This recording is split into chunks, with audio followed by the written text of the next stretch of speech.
नमस्कार दोस्तों, क्या आपने कभी सोचा है कि अगर एक दिन पूरा संसार अपने पालनहार की ओर देख रहा हो और उसी दिन भगवान श्री हरि विष्णु योग निद्रा में चले जाएं, तो उसका क्या अर्थ होगा। यही कारण है कि सनातन धर्म में देवशयनी एकादशी को केवल एक व्रत ही नहीं बल्कि एक आध्यात्मिक परिवर्तन की शुरुआत माना गया है। मान्यता है कि इसी दिन भगवान विष्णु क्षीर सागर में शेषनाग की शैया पर योग निद्रा में प्रवेश करते हैं और यहीं से चातुर्मास आरंभ होता है। यह 4 महीने का ऐसा समय है जब मनुष्य को बाहरी दिखावे से अधिक अपने मन, अपने कर्म और अपनी भक्ति पर ध्यान देने की प्रेरणा दी जाती है। वर्ष 2026 में देवशयनी एकादशी का व्रत शनिवार 25 जुलाई को रखा जाएगा। एकादशी तिथि 24 जुलाई को सुबह 9:12 से प्रारंभ होकर 25 जुलाई को लगभग 11:34 तक सुबह रहेगी और व्रत का पारण 26 जुलाई रविवार को प्रातः 5:26 से 8:29 के बीच करना ही शुभ माना गया है। लेकिन दोस्तों, इस दिन भगवान विष्णु योग निद्रा में क्यों जाते हैं और इस एकादशी का इतना महत्व क्यों बताया गया है, इसके पीछे एक ऐसी कथा है जो हमें सिखाती है कि जब हर तरफ से रास्ता बंद हो जाए तब भी सच्ची श्रद्धा और विश्वास का चमत्कार होता है। कुछ समय पहले सूर्यवंश में राजा मानधाता नाम के एक प्रतापी और धर्मपरायण राजा राज्य करते थे। उनके राज्य में किसी चीज की कोई कमी नहीं थी। प्रजा बहुत सुखी थी, खेत लहलहाते थे, नदियां जल से भरी रहती थी और हर ओर सुख समृद्धि का वातावरण था। लेकिन समय हमेशा एक जैसा नहीं रहता। एक वर्ष ऐसा भी आया जब वर्षा ही नहीं हुई। लोगों ने सोचा अगले वर्ष सब ठीक हो जाएगा, लेकिन दूसरा वर्ष भी बिना वर्षा के ही निकल गया। धरती सूखने लगी, तालाबों का पानी समाप्त होने लगा, फसलें बर्बाद हो गई और जब तीसरे वर्ष भी बारिश नहीं हुई तो सब तरफ हाहाकार मचने लगा। माताएं अपने बच्चों को भूखा देखकर रोने लगी, पशु पक्षी पानी के बिना तड़पने लगे। चारों ओर निराशा ही निराशा थी। राजा मानधाता अपनी प्रजा का दुख देखकर भीतर से ही टूट चुके थे। उन्होंने राजकोष भी खाली कर दिया, सब तरफ अन्न बांटा, हर संभव सहायता की, लेकिन प्रकृति के सामने सभी प्रयास छोटे पड़ गए। एक रात राजा ने निश्चय किया कि अब किसी महान ऋषि से मार्गदर्शन लिया जाए। वे जंगल की ओर निकल पड़े। कई दिनों की यात्रा के बाद वे महर्षि अंगिरा के आश्रम पहुंचे। राजा ने उनके चरणों में प्रणाम किया और विनम्र स्वर में कहा, गुरुदेव, मेरी प्रजा कष्ट में है। 3 वर्षों से वहां पर वर्षा नहीं हुई है।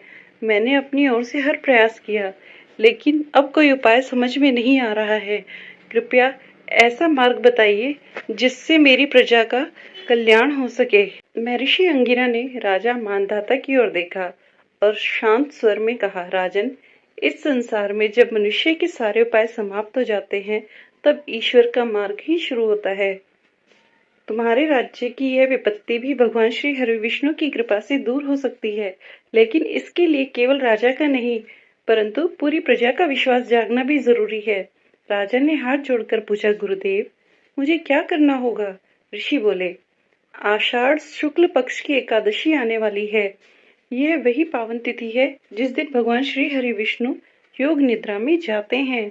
तुम स्वयं व्रत रखना और पूरे राज्य की प्रजा को भी श्रद्धा और नियम के साथ देवशयनी एकादशी का व्रत करने के लिए प्रेरित करना। भगवान की सच्चे मन से आराधना करना, दान देना, नाम स्मरण करना, फिर देखना उनकी सब कृपा चारों तरफ कैसे बरसती है। राजा मानधाता के मन में आशा की एक नई किरण जाग उठी। वे तुरंत अपने राज्य लौटे।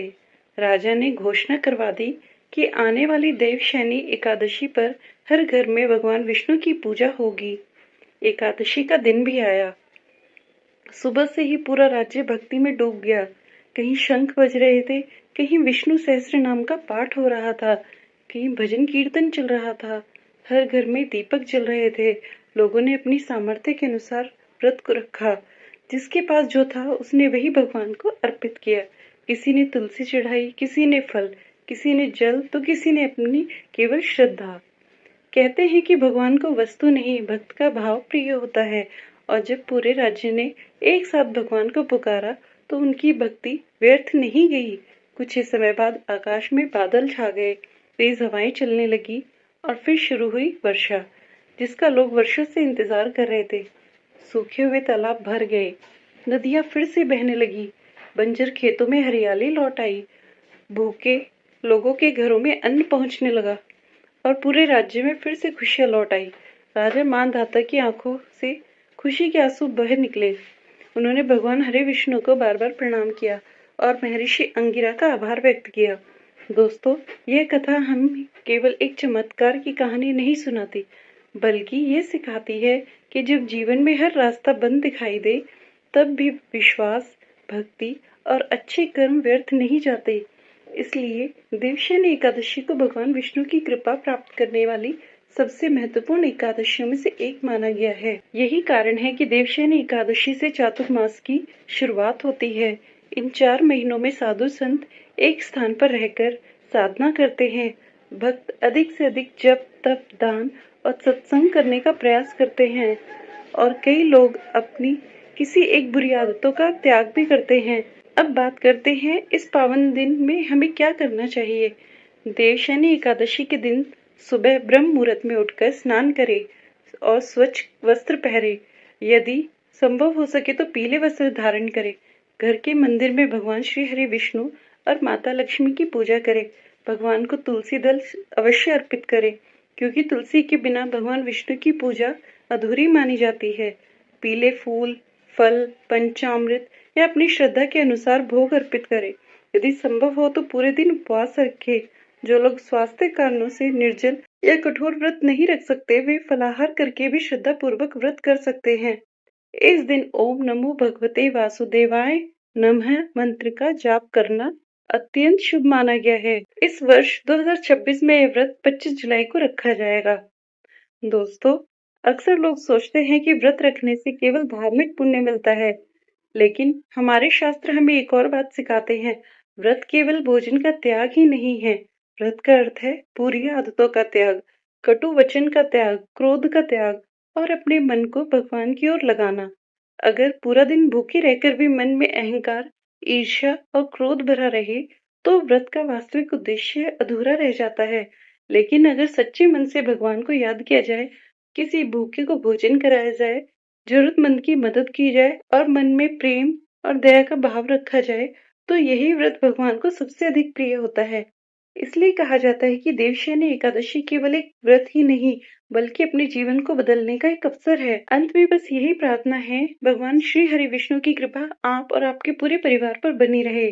आपके जीवन में सुख, शांति, स्वास्थ्य और समृद्धि का वास हो और आने वाले चातुर्मास आपके जीवन में नई सकारात्मक शुरुआत लेकर आए। यदि आपने पूरी वीडियो यहाँ तक देखी है, तो कमेंट में श्रद्धा से अवश्य लिखिए ओम नमो भगवते वासुदेवाय नमः। और यदि यह जानकारी आपको उपयोगी लगी हो, तो इसे अपने परिवार और मित्रों के साथ अवश्य साझा करें, ताकि भगवान हरि विष्णु का यह पावन संदेश अधिक से अधिक लोगों तक पहुंच सके। जय श्री हरि विष्णु।